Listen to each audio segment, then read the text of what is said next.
right. Born for Blues. That was such a cool set. Thank you so much for sharing that with us on Advocate Sessions. Thank you.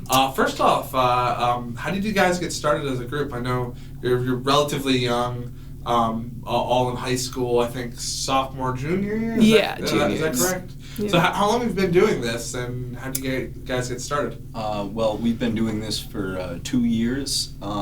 This is our third summer playing. We started in the summer of 2017, and the band actually got together off of a lie, because I was at the regional finals for the International Blues Challenge in Albany, and the head of the blues, the Capital Region Blues Society, approached me and asked if I had a band that could compete in the International Blues Challenge in Memphis that year. I said I had a band. I really didn't, but so I threw a band together in like 5 days, and it was Josiah, Julia, and Austin. Simon came in a little over 6 months ago, and we went to Memphis together, and we played in the youth showcase for the International Blues Challenge, and then the following year we went back. So what were those experiences like for you? I mean, that must have been extraordinary. It was so cool. It was great to see kids our own age playing the same genre, because usually kids our age are into rap and pop.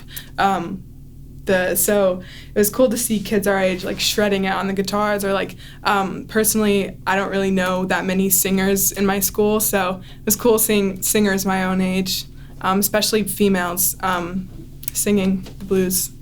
So how did you guys get into the blues, and who are some blues musicians you kind of look up to and are inspired by? Well, I got into the blues from my mother. My mother's a blues artist, and her band, Misty Blues, has been playing all over Massachusetts and pretty much all over the country now for 20 years now.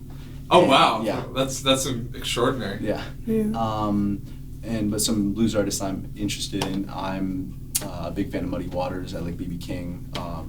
John Primer is someone I've been getting into more recently. Yeah. Mm-hmm. My dad is a musician as well, so he sings a lot of different types of music, but he recently got me into blues music, and also I got into blues music when I joined this band. I love Etta James. I listen to her a lot. Yeah. I was never brought up on blues. I always listened to punk rock and rock and roll and metal, and once I started playing guitar, my music teacher, which is also Diego's bass teacher, was showing me more and more about blues and rock and how to play it and how good it is. I didn't really, I wasn't big on blues until I joined the band either. Diego kind of brought me into that as well.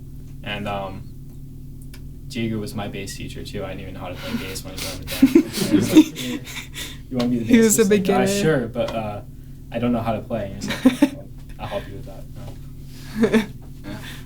He's been a great teacher.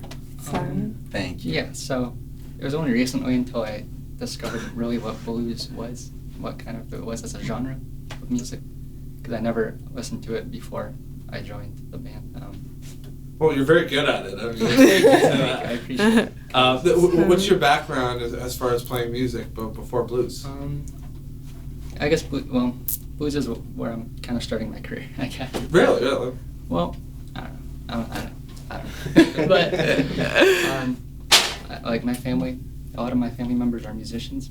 My dad's a musician, and I guess the genes have passed down. Yeah, I don't know.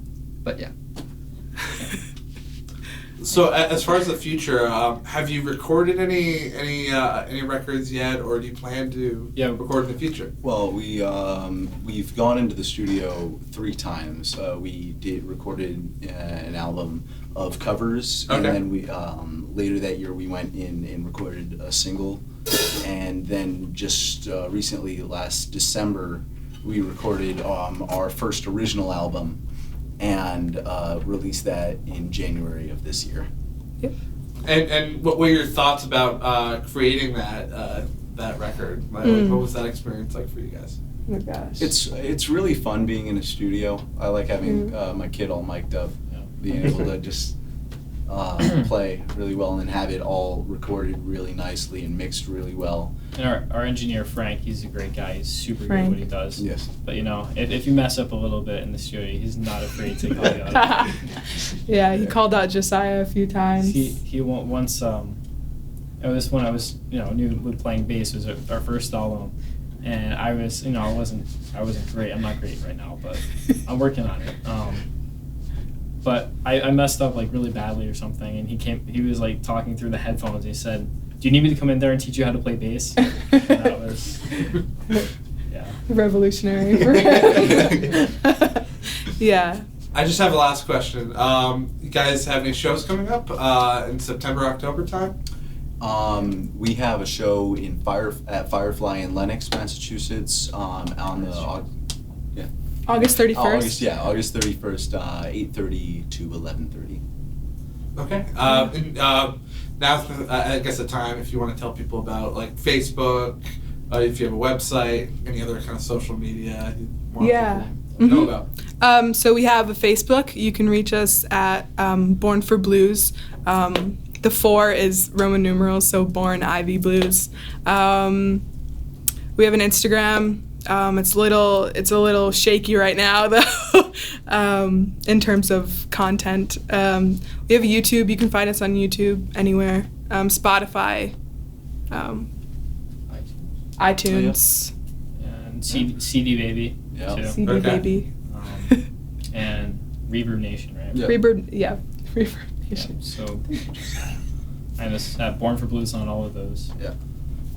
All right. Well, thank you so much again for your performance. That was really Thank you fantastic. too. It was fun. Thanks for having us. Thank you.